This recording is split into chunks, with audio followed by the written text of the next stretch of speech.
Hello and welcome to another live broadcast of the Bicurian Yes, podcast. welcome everybody. Do we call it a podcast still if it's live?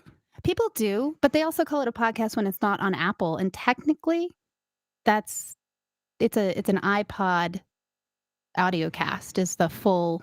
Just for your trivia, if you were wondering where the name comes from, it's all about Apple, actually. Well, I mean, we iPhones, are on Apple iPods, Podcasts, you but know. I'm just saying, like, we're not on any iPods as far as I know. I mean, we might be, but Well, and these shows always do end up as our recorded podcast now. So that's true. Yes, they So did. they are no longer live by the time you hear them as a podcast. So they Yeah. are a podcast eventually. Yeah, no, they were on. I do upload them, but you don't get to see our expressions. And man, like the funny faces we make, it's pretty good. That's true.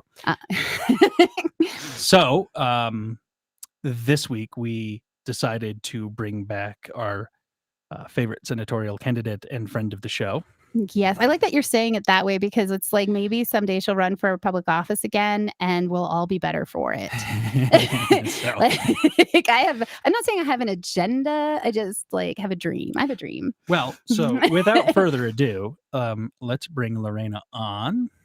And there you are, Lorena. Hello. On our screen. Welcome Hello. to our first live. You're so good at this. Like I'm sure most people are nervous about being live, but you've done your fair share and more of this. I'm super excited to be here. You probably are going to hear a little bit of like whining from my dog that's been like locked in this room with me. Oh, I bet we'll probably be okay. Well, his cat likes to photobomb. Yeah, no. So you may Nice. notice we have like kind of a dark room background, except that when a very white cat comes in, it just glows. So That is awesome. And he likes to sit right there. on the and just table, there's a table behind us. It's not even obvious, but he'll just I'm park. like, how does he know? How does he know that's the place that is like center? I really hope that happens tonight. Yeah, me too. Actually, it's pretty funny. So Lorena Garcia, Tell us all about you. just for the folks that maybe didn't listen to the show 2 years ago or whenever the last time you were on, it's been about that long. Who are you? Oh my gosh. What kind of question is that? It's like the existential question of our time. And anyone asks you, True. who are you? No, it's really Jeez. true. Well, my name is Lorena Garcia and I don't know. I'm me. As you mentioned earlier, I'm a former U.S. Senate candidate. I run a nonprofit here in Colorado called the Colorado Statewide Parent Coalition, and I am just a big old nerd when it comes to justice and rights and, burning down the house because it's about time. Really, it's just about time. It is. I agree. It's kind of interesting, though. I have an odd view of that, and one of the subjects we wanted to talk about was pertinent information from earlier today. Steve Bannon and his contempt of Congress, which has now been enforced. But it's interesting because Aicila and I were talking, and it's one of the things that they keep on talking about with Steve Bannon is he just really wants to burn it down, but like in all of the worst ways possible. Like his motives are destabilization. So I feel like at this point we almost need to clarify a little bit. I want to burn it down and try to improve things for people, not quite the nihilistic anarchist that a lot of these other people seem to be. It's wanting, so where I stand is I really want to burn down the structures that have been created by white supremacy. That's we're on board with that. That's for sure. Yeah. And however you want to take that, whether it means so for example, when we look at our election systems, our entire elections and our electoral process and all of our rules are created to keep rich white men in power and to keep, Georgia, holy cow, like we're seeing across the country, all of these like crazy anti-voting schemes happening. And specifically, I feel geared towards people of brown skin tones or, other sorts of basically not white, right? Like the only people really suffering from all of this stuff are not white people. No, you're absolutely right. And when you have when you have courts that are going through the system saying, yeah, this is unconstitutional until it gets to the Supreme Court, and then they're like, nah, we shouldn't weigh in on this right now.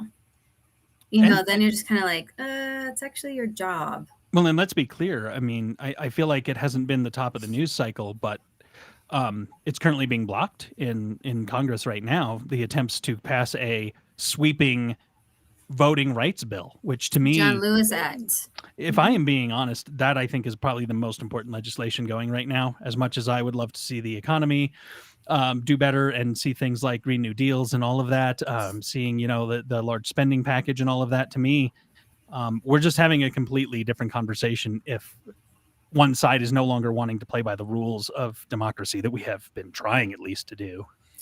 I'm going to challenge that a little bit because I don't actually just see it as one side that's not wanting to play by the rules. I think there's do tell. there's players from both parties in that house that don't want to see that bill pass. Yeah. And because they know that if it does pass, they won on a very conservative Democratic ticket. And if that bill passes, then more progressive voting folks that would want not to see them win again would actually vote and cause them to lose. So this isn't necessarily this. The unfortunate thing is that people's thirst and people's addiction to power is just that. It's just about power. Right. I mean, like the fact that Joe Manchin and Kirsten Sinema are refusing to let anything go through, whether or not like it's a good idea or a bad idea, even for their own state, is just because they have that power and it like fills their ego. And it's so disgusting. And look, I'll be the first one to hold the Democratic Party to task on a lot of things. And I completely agree. And you said the name of the two people. I heard somebody today randomly on a news channel that I was happened to be perusing said that, Kirsten Sinema is holding the entire party hostage right now. Pretty much. Well, and not just her, though. Not like the country. She's holding the country hostage. They were talking about country. her. Yeah, they were talking about her specifically. But you're right. Joe Manchin's no better. In fact, the article I saw about Joe Manchin today was how he basically said that he probably should just become an independent because he has nothing in common with the Democratic Party. Whether you're conservative minded or progressive minded as a member of the party, like he's not even. And that's my thing. And that's why this is like, it sounds hyperbolic, but I really don't feel like it is sometimes. At this point, it's almost treasonous to not want these fair elections. It's anti-democratic. It's anti-democratic, right? And it's anti the Constitution. And let's just be honest, who's doing it? It's the conservative majorities in Arizona, in Texas, in Georgia, because they're under the mandate, like, well, we're not going to lose again like we did in this last election, which to me is just, I don't know. I don't know what's wrong with the country. It's very bad. Yeah. Well, and you both know, like, Kirsten Sinema totally broke my heart. Like, she taught that progressive leadership program I was part of. Like, it's 100% our values. Let's be clear. Like, and they totally were like, I just don't even know. I'm like, and maybe it is the power thing, maybe like, but she was so inspiring to me to have faith in politicians. And then she did this when she actually got a real sense of like, I was like, how could you betray yourself like this? This is not what you stood up and taught 40 people from like across the state, from activists and people of color. Like, it was not a rich white person's thing. Yeah. Like, how did you spent months? Like, I don't understand how that happens. And I do, like you said, it's power. It's the seduction, I think, maybe, I don't know, but, it's disappointing and it's disheartening because I celebrated. I was like, wow, like someone's going to really be able to make a difference. And instead she just turned into like the worst caricature of everything she expressed a dislike. Like, I remember during the 2019 session and no. It was in 2020. It was right after COVID hit. And they put out that first stimulus bill, right? And it was in that first stimulus bill, it came with, was it $1,200 checks? Yeah, something like that. $1,200, right? And so there was a lot of things. A lot of the progressive community said that's not enough. Like, that's not enough for what's happening right now. So don't vote for it, kill it. So then you have somebody like AOC who says, I know it's not enough. It's nowhere near enough, but I'm still going to vote for it, because if we don't vote for it, there are people who are going to be put on the street tomorrow. Right. Not You enough. know? Yeah. And so when I heard that, I was like, I get it. I get that, because I'm also a firm believer, like, most of the time when we give an inch, they're only going to give us an inch, claiming they'll give us more later. But sometimes you just have to be like, I'm not going to prevent progress from happening. And this is where I think that Joe Manchin and Kirsten Sinema are doing. They are just holding it up for reasons beyond anyone's understanding, instead of saying, look, we're going to get this passed and then we can go back and clean things later. Yeah. So their claim is that they win on basically a conservative platform in their regions and districts or whatever. The problem that I have with that argument is you're still representing the party. And look, I get it. I'll be the first to admit I love AOC. I love what she does.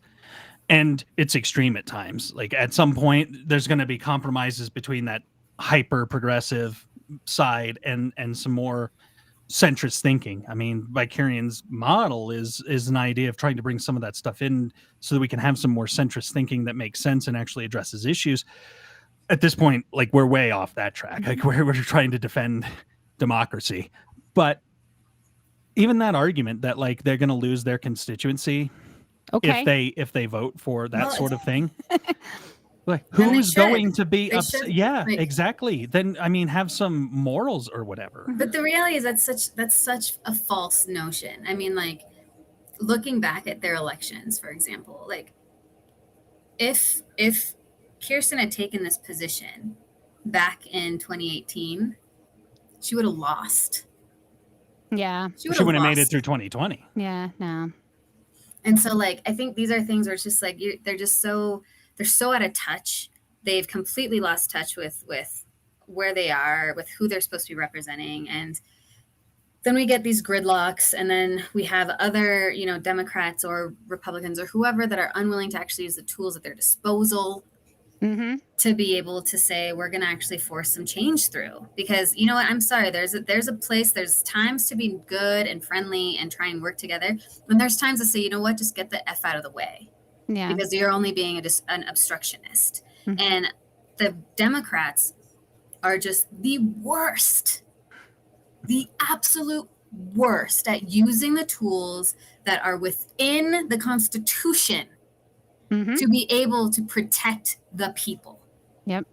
I mean, like, they will not get rid of the filibuster. They will not expand the courts. They're just like, well, let's just see if we can get, like, a good bill through. And it's like, that's not the only thing that exists right now. Well, and I think it speaks to your point that it's not a two-sided thing, because if it is, it's about the wealthy and powerful and the rest of us. And ultimately, our elected officials. So we had a gentleman on for the organization called moreincommon.com. And he said one of the really interesting things is a friend and a colleague of his did a research review of legislation that had been passed over, I want to say, like a 30-year period, and public polling. So what was it that people tended to say, and not necessarily in response to a political question, just polling that was done for a variety of reasons.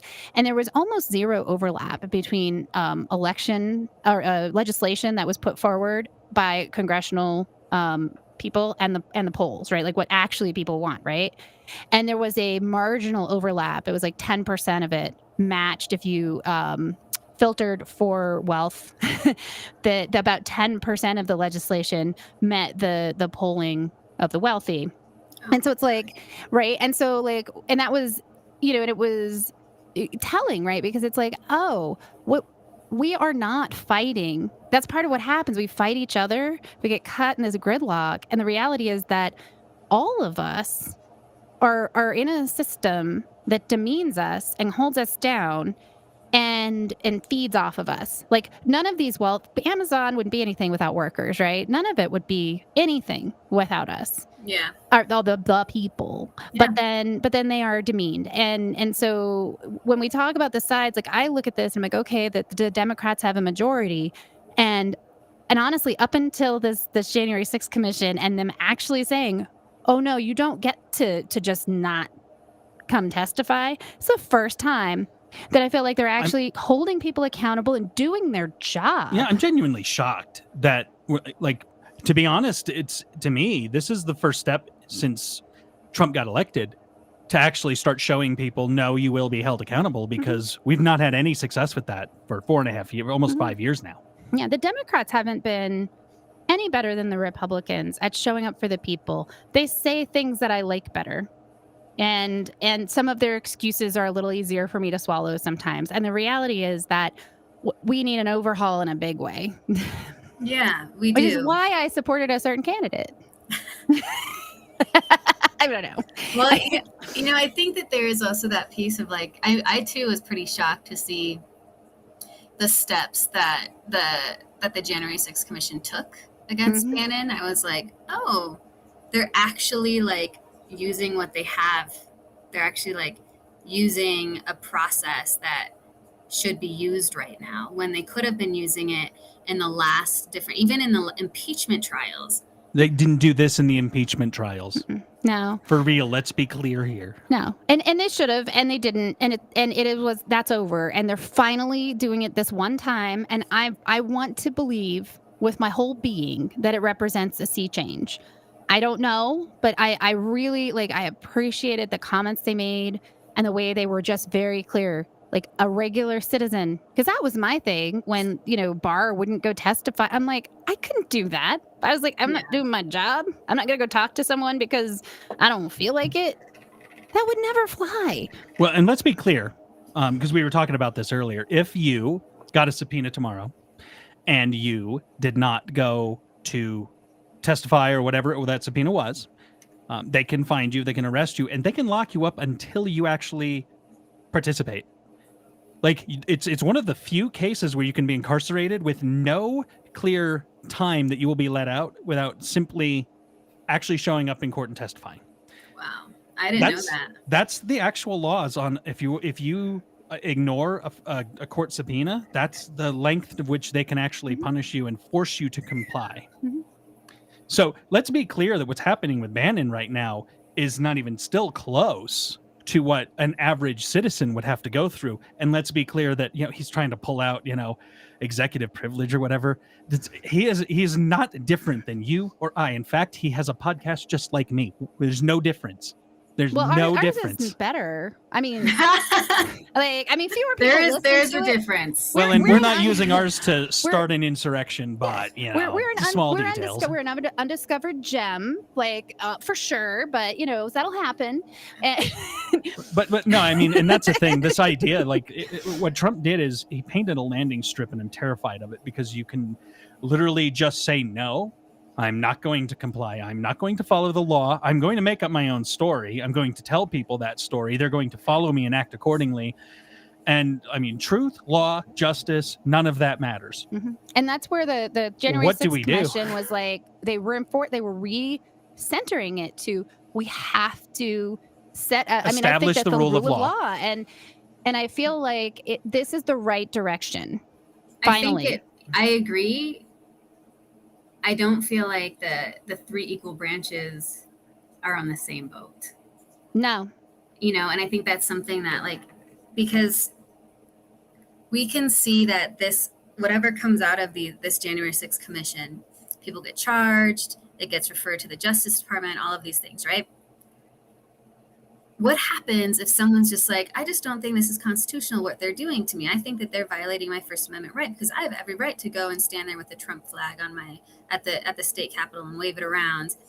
So it goes to the Supreme Court. Who could very well decide to curry favor with Trump. Because that's what a lot of this is, right? But he's still the kingmaker in the party, even though he's not in power. They're still just trying to curry favor with him. Well, and one of the things that you talked about that I thought was really interesting to kind of move into that Supreme Court, theme is that we can impeach justices. And so the question that I have, because I agree, we're in this weird thing, the Supreme Court, and I think you will probably have a lot more nuanced and helpful interpretation of the current events around the Texas law that was passed about access to abortion, turning citizens into spies. I don't even know. And well, it's frozen right now. Let's be clear. They froze that because I thought they overturned that. It's not overturned, but it has been locked out, and the Supreme Court's going to hear it. But no, they're hearing the Mississippi case, right? So that's why I wanted to ask you, because you're like so up on this, and you have a history of organizing around reproductive justice, and in that larger sense, like what are the? I feel like there's so much at risk here, and yet I also feel like I don't really understand, how that, like you were saying, like that court is not on. I don't think, as you said, the three branches are not necessarily on the same page. So what is it that we can hope for in terms of getting them on the same page? What are, do you see any pathway forward that is not fiction, science fiction, I guess? I don't know. So that's a good question, because I think when we look at the history of the Supreme Court into what it's become today, it's always been a political player. Yeah. The establishment of the 13th Amendment, which created the Supreme Court, created these judges that served as a Supreme Court. But the reality is that they were just judges that would literally travel on horseback around to towns to arbitrate in cases of, like, you put your fence pole on my lawn, or on my yard, like small cases. And everyone in the Supreme Court, they saw that as a stepping stone into becoming a senator or a congressman. And so then when you're looking at that, you're like, okay, already from the establishment of Amendment 13, one, it wasn't even this like the Supreme Court wasn't the law of the land that it is today. Like they were literally like their office space was the basement of the Capitol. Yeah. Right? It was in the basement. And that was like literally saying, like, you guys don't really mean much. Don't get in our way. And for a long time, like Congress would have these, like would create these bills, and then there would be these arguments. And every once in a while, the idea was like, let's take it to the justices. And people were like, no, what for? Yeah. Well, but, and so now, I mean, and now we're talking about, I feel like they have too much power, right? Because they basically, the only way to overpower them is to pass a law, right? Because right now they could basically, they're primarily Republican slanted now. I do feel like at least a few of them do live in the heart of being a non, being for the rule of law versus being for a party. But that said, we're about to find out real soon what that's going to look like. But if we don't pass laws, right, they can just basically make things up. I mean, the reason Roe v. Wade has stood for so long is because nobody has wanted to tackle that in an actual law. And so we were getting by with Roe v. Wade based on a privacy interpretation of the Constitution. So until we have a reproductive law that actually covers it, we're always going to have this threat. Well, we've had several court cases after Roe v. Wade, one that strengthened it and then another one that weakened it back in 2018. So I think that's what you're saying is absolutely correct. And then now when we see the Texas case and the Mississippi case, I mean, we are effectively seeing creative strategies to get rid of Roe v. Wade without having it to even go to the Supreme Court.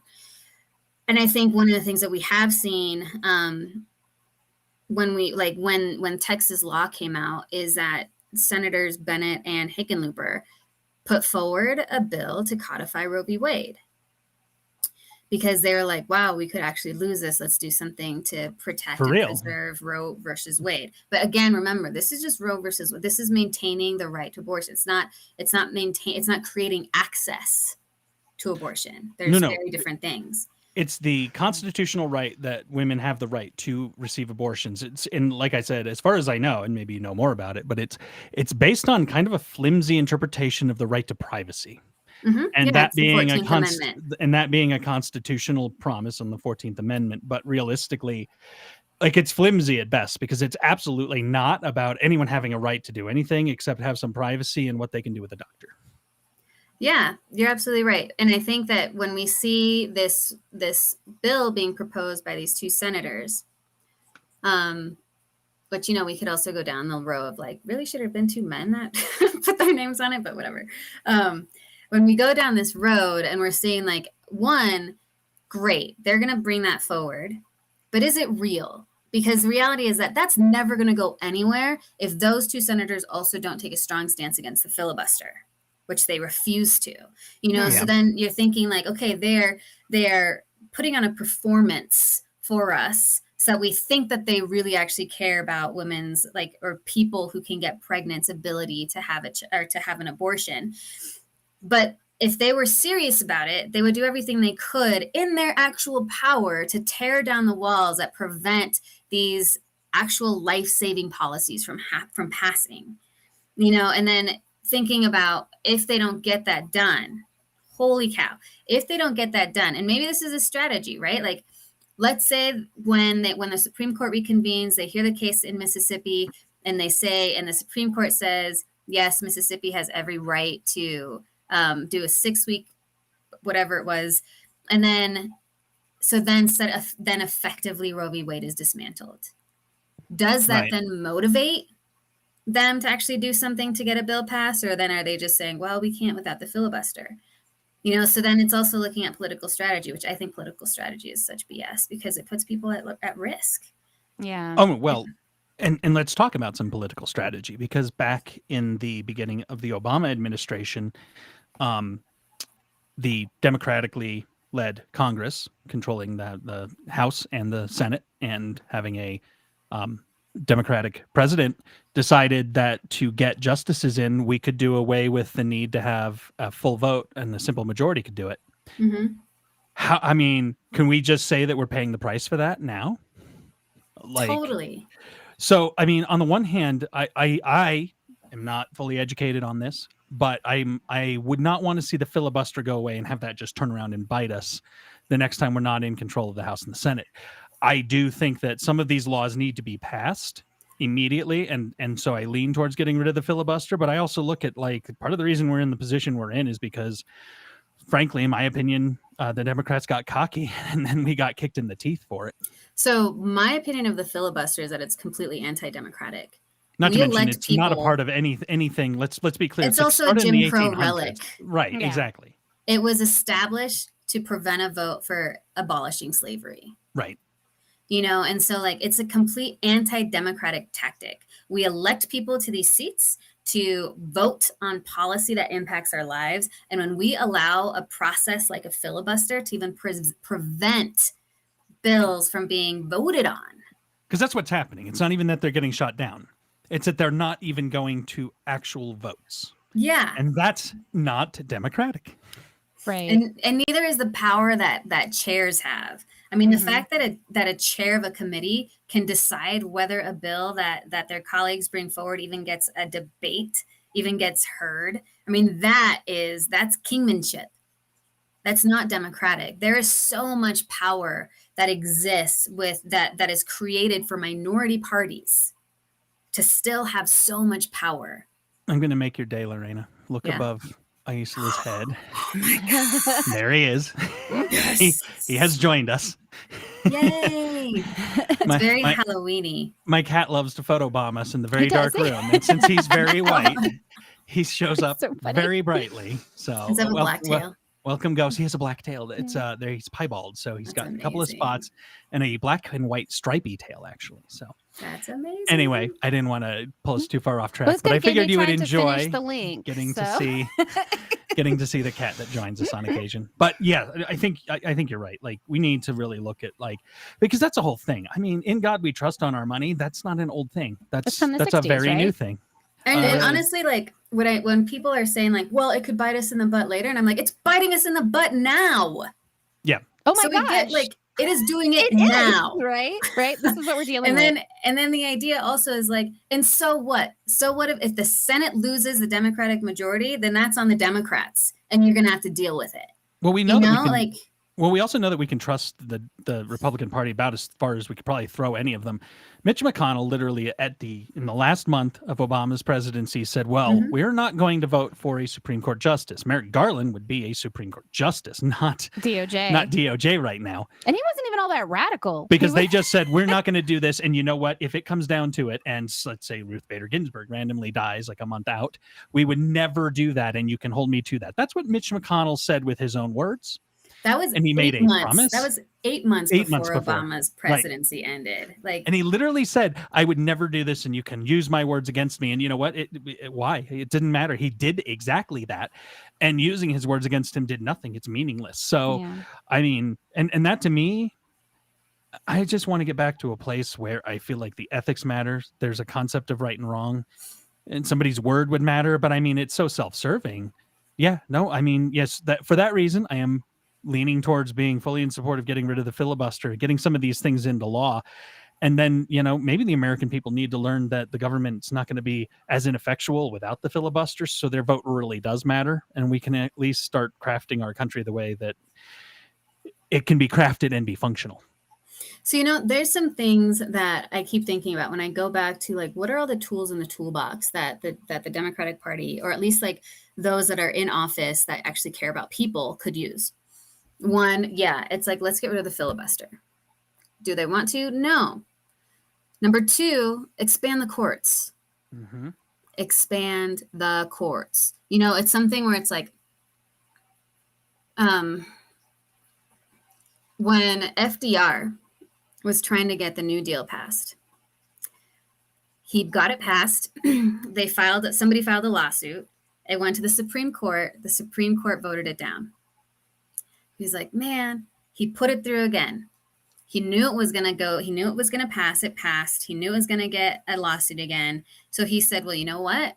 Then I'm going to go and stack the court. I'm going to expand it to 15 judges.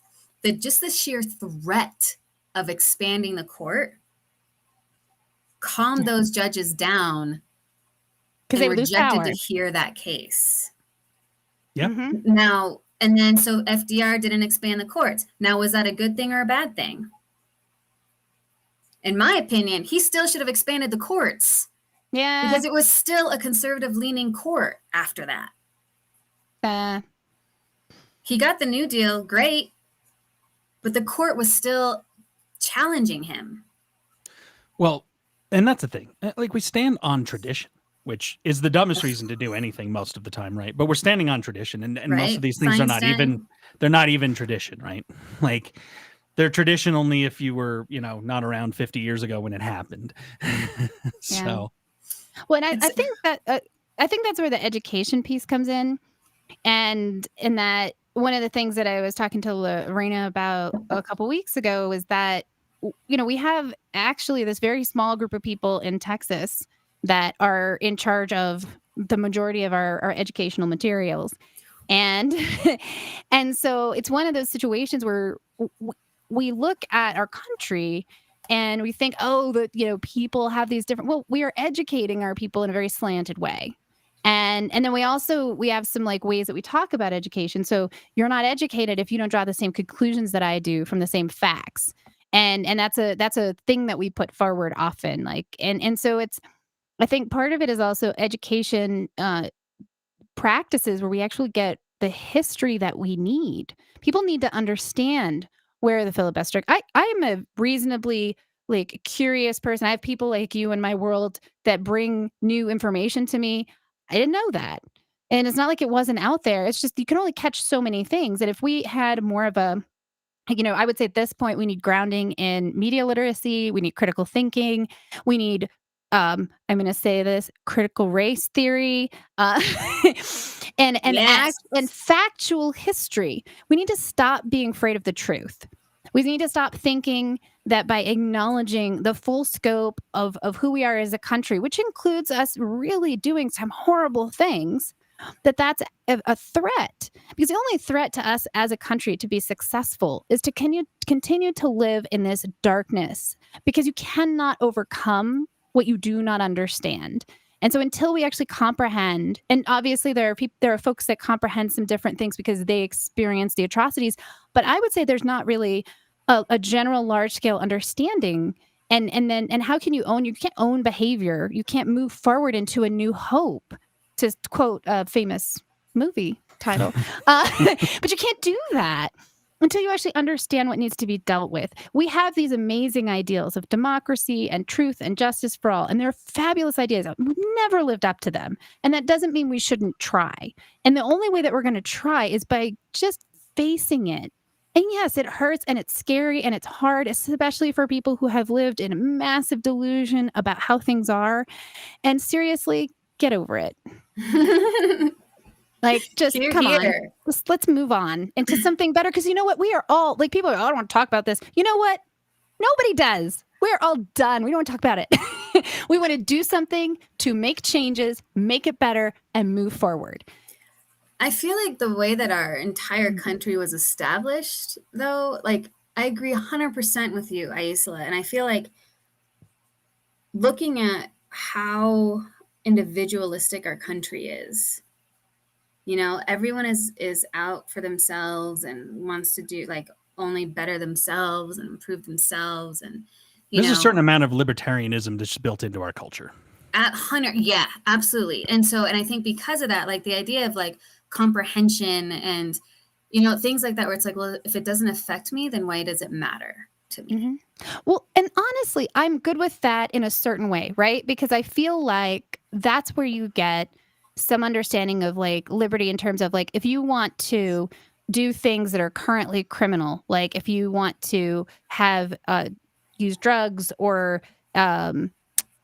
you know, Victimless crimes. yeah, Why well, do or we spend so much time prosecuting or victimless be a crimes? sex worker or like whatever. Like, if it doesn't actually affect you, why the heck do you care?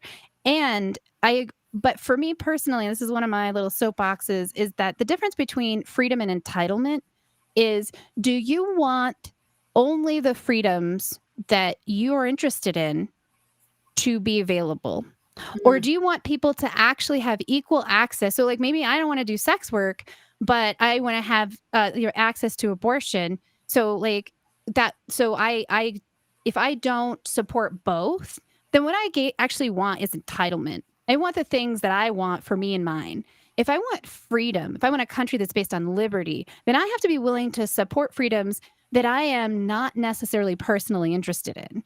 And I have to be able to also take accountability for a responsibility of a freedom and how that has a social impact. Maybe I have slightly less freedom in one area because it's going to create a larger overall social freedom, because that matters too. Like, there was an article I read about in the 1918 pandemic, someone who didn't want to take a vaccine or pay the fine.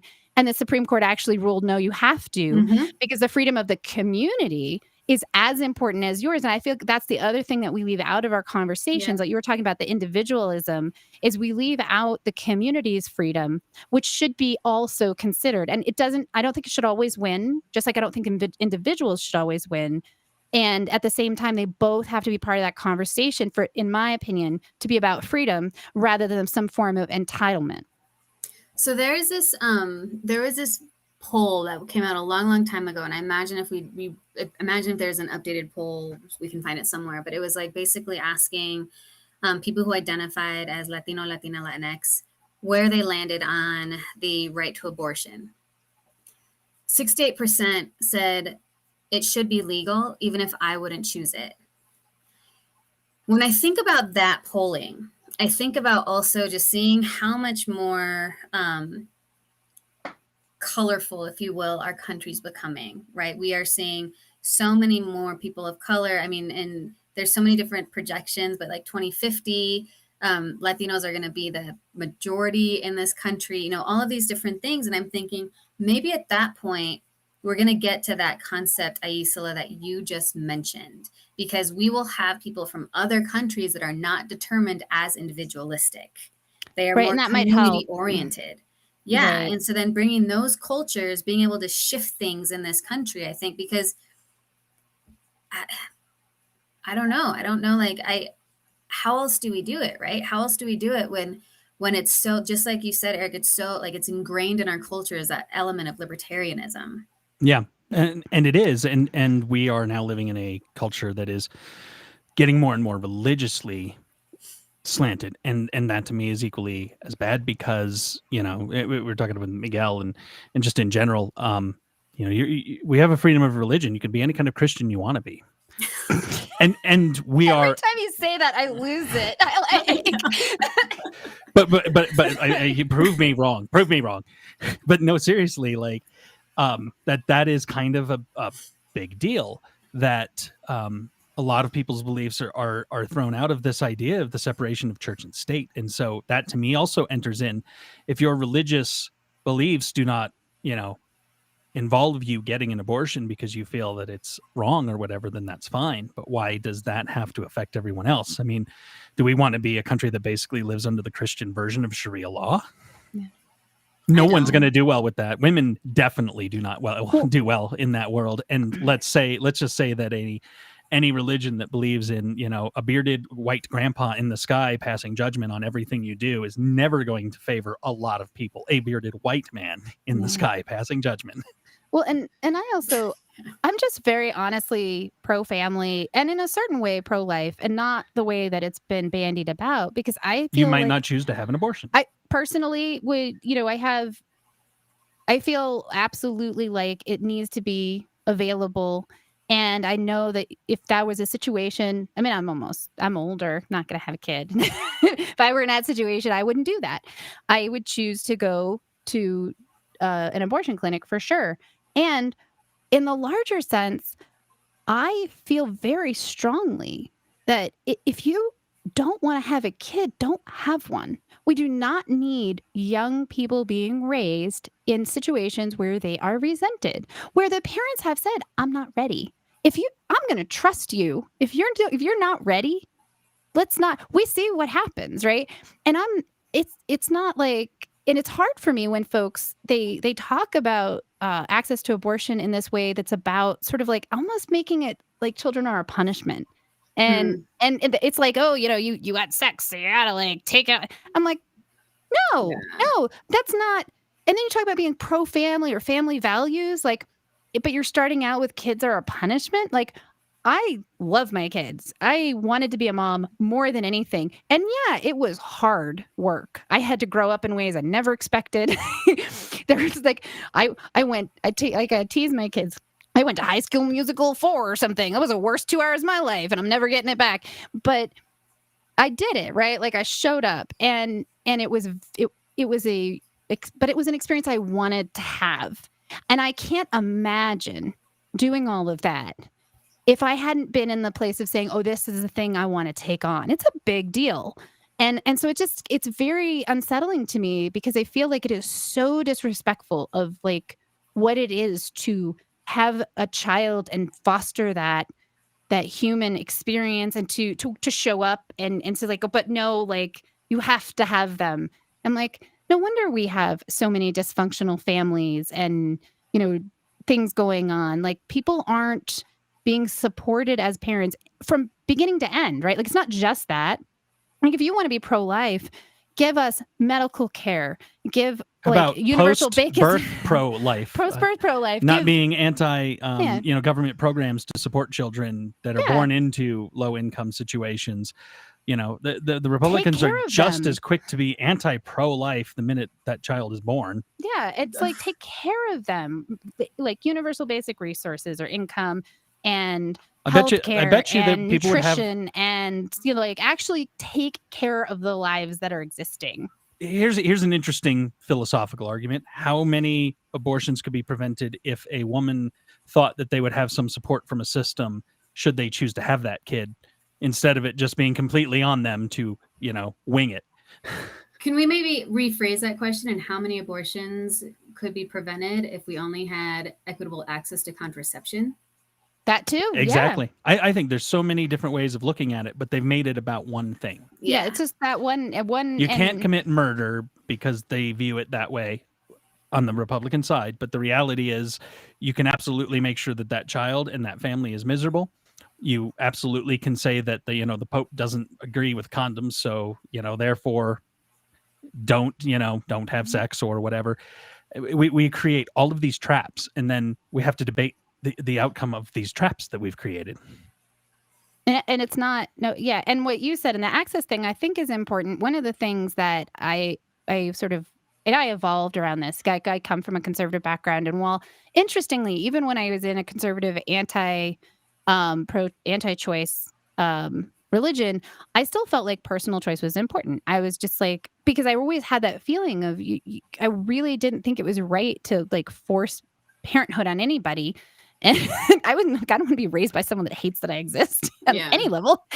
But as I evolved on it, like, it's interesting because some of the, like, you know, practical arguments, so like the waiting periods were, you know, they sound fine when you have nothing to do with the system. And then you're like, oh, you know, especially so if somebody's poor. And oh, can I just really make this point? You already know this, but for our listeners that don't know this, access to abortion only refers to people who are poor. Wealthy people will always have access. They are always going to have the ability to go somewhere that it's available. And that's part of it. Like the waiting periods that just sounded like so practical. Oh, you know, you can't get one. You have to go wait and come back. Okay, sure. I could probably do that based on the kind of work that I do and the resources that I have. But somebody who's like trying to get a day off and they, you know, we don't have, once again, like healthcare, paid leave, all this other stuff. And sometimes they're having to drive 3, 4, 5, 8 hours. Like, that's a weekend away. That you know, it's an invisible barrier that, you know, gives a nod to respecting the law of creating access and without actually creating a system that genuinely allows people to make an actual choice. So, yeah. Yeah.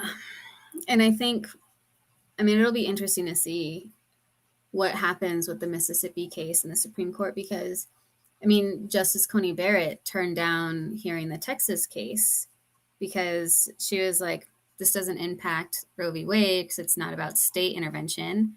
It's about the development of vigilantes, you know? And so, she didn't actually say vigilantes, but we know what that is. So, you know, and so, but they're absolutely ready and eager to hear the case of Mississippi. And I think that's something that's like, does that telegraph something to you? Because I feel like it must, but I wouldn't have any guess as to. So just because we might have listeners that don't know what it is, can you expand upon what the Mississippi case actually is? Oh, good point. Yeah, so it basically, Mississippi in 2018 passed an abortion ban after 15 weeks, and it was, they brought lawsuits against it. Multiple different circuit judges said, no, this is unconstitutional. This is against Roe v. Wade. But then they kept suing and it got to Supreme Court.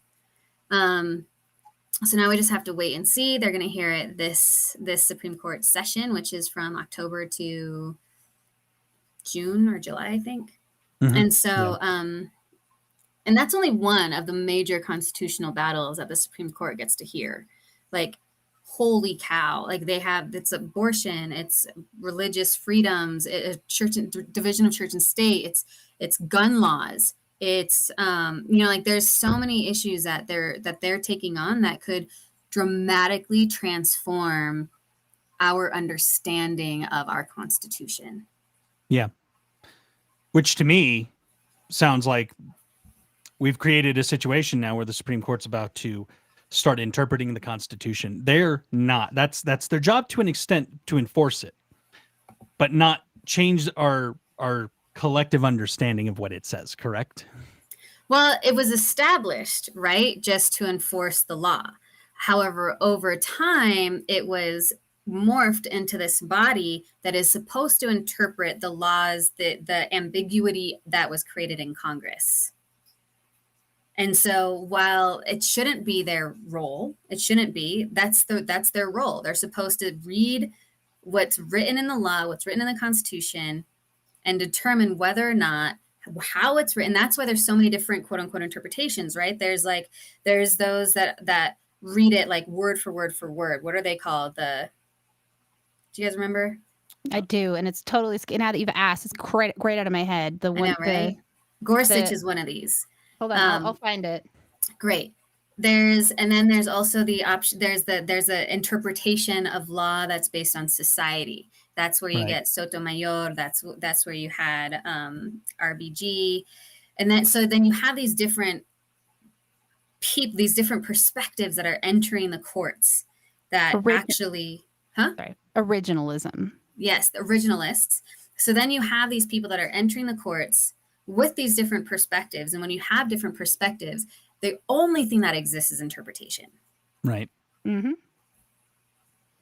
And it's terrifying, though. I mean, Mhm. not just because there's more, Republican conservative slanted judges on the court, but I just don't think that's the power that they should have. I mean, like you said, I'm all for them going back to just basically being, In the Riding basement. horses. I think arbitrators. they should Well, be riding horses and- from now on. and just arbitrators, right? They're Yeah. just arbitrating the disagreements and stuff, and it can be pushed up to the top.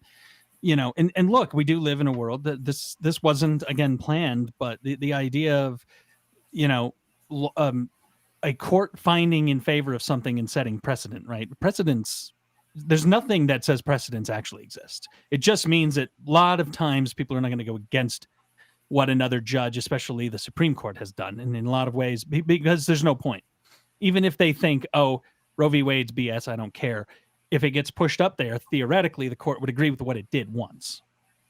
Well, we have heard from multiple folks, even Brett Kavanaugh himself, saying that he believes that Roe v. Wade is settled law. And yet we have seen actions after the fact that prove differently. Right. And so I think at this point, it's just like they're going to say what they're going to say until it's a point to make a decision. Mm-hmm. Right. Well, and there was a really great episode of Xena that covered this. So I can, I mean, we've got some opportunities to learn from the warrior princess here. I've had to watch a lot of Xena. I'm so glad you have. Like 6 episodes. There's 6 amazing. seasons. It's a great right? show. Honestly, it's some of the cheesiness of the effects and things like that. It really it makes getting to the message harder sometimes. It's okay. You're gonna learn. I'm sure So of it. this is where originalists come in and recognize of the time in which it was made. It was fantastic. Exactly. It was Hey, incredible. let's and so be that's clear. why we need to continue to say it's incredibly made. Even For anyone- though Exactly. No, right? So Thank let's you. just say, for anyone who doesn't know this, Lord of the Rings would not exist in its current form if not for Xena specifically. Yeah. Weta, that's where they cut their teeth, was on Xena. That whole New Zealand production side The crew of things. that did all the special effects for Lord of the Rings, they learned doing Xena. So I do I not had want to no sound idea. I don't want to sound like I'm blowing off Xena by any means. I'm Yeah. fully aware that That would be dangerous. Weta would not have existed. Lord of the Rings would not have come together if it were not for Xena and the other shows that those New Zealand production houses were doing. That's like interpretism or whatever. Like, we love it because originally it was great, but Eric loves it because it had an ancillary effect that he But appreciates. now, yep. So I not to get us totally off topic, but Totally mad respect to Xena. Mad respect. Oh, good job. I'm glad I got that on the record. Thank you. It will be held against me, I promise. And to go back to where we were talking, like that originalism versus interpretation and that lawmaking it's confusing, I think, for the rest of us. My feeling is that we need to we're so close to the ERA, the Equal Rights Amendment. They breathed law back into it, or life. It's got 2 states left. And there's a real, congressional precedent for it to actually be able to be passed. And I think that if we actually had that on the books, it would be significantly more difficult to justify a lot of these egregious abuses of power that are occurring. So to me, that's something that we need to really give ourselves some awareness of what are the options for moving that forward? What are the options for moving ranked choice voting forward? How do we promote things like media literacy and that kind of stuff? Because I think the other thing that happens in this political marketing is people get caught up in the things that really they aren't going to be able to do anything about. And then it's just okay, cool. I'm going to put a lot of wind and fury into this, and I'm just going to sit here feeling empty. And there's a lot of places where we can, even just local politics, we can just move the needle a little bit. And I feel like that's it for all of us who are not in positions of power to genuinely create these larger changes. We need to see where we do have influence and just do what we can. Well said. We've got 5 minutes left. Why don't you tell us what you're up to, Lorena? Yeah. What is the current? You're the head of that nonprofit. Tell us more about that. So the Colorado Statewide Parent Coalition is an organization that advocates for really just equity in education. And so we do work in early childhood education, K through 12, and a little bit in higher ed. predominantly for communities that have been pushed to the margins. We do direct service, and we also do policy advocacy work. And in this last legislative session, we led the effort to repeal the 2 horrific anti-immigrant laws that Andrew Romanoff championed in 2006. And those laws prohibited access to public benefits, professional occupational licenses, commercial licenses, access to apply for grants, contracts, and loans if you could not prove lawful presence. And so through the creation of a giant coalition, like nearly 300 organizations and individuals, we were able to successfully repeal those laws.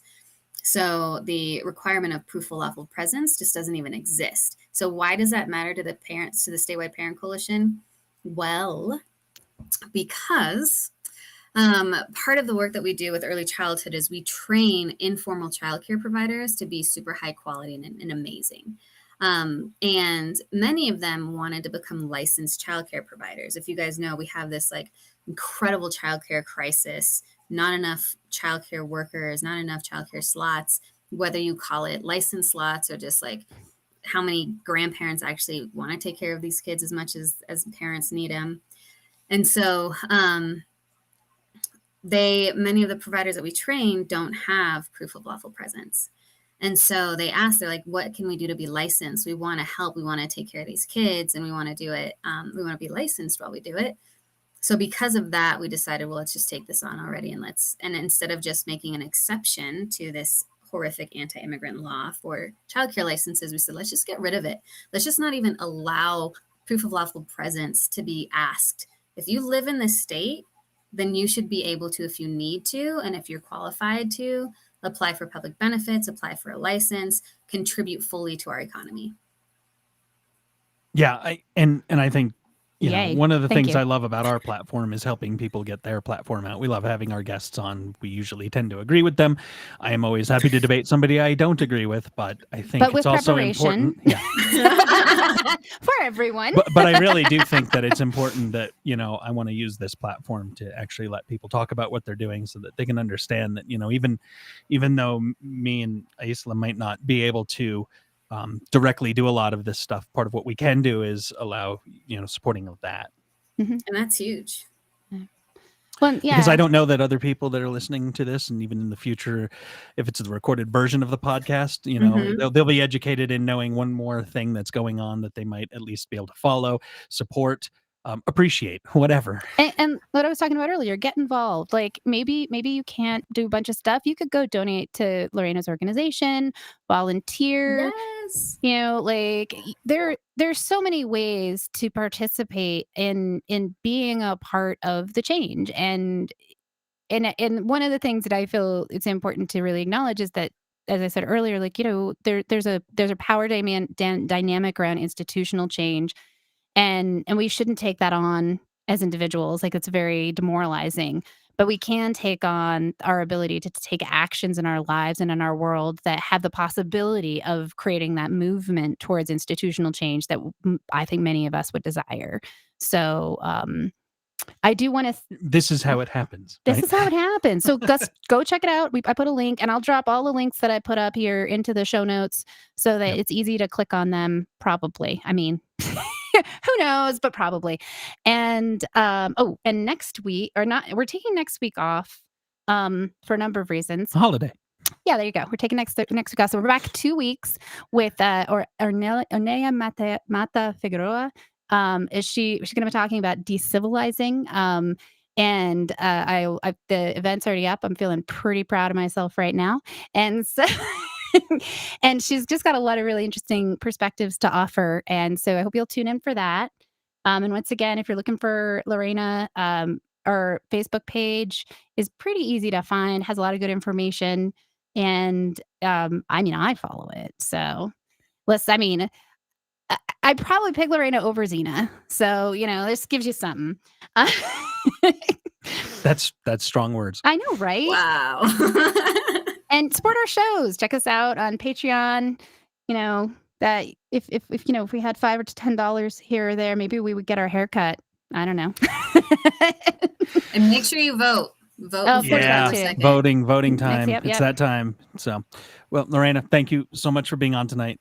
Great Thank you for having conversations. me. We'll definitely Yeah. have you on again soon. And Yay. yeah, Appreciate you. if there's ever anything we can do for you, let us know. Thank you so much. Of course. Likewise.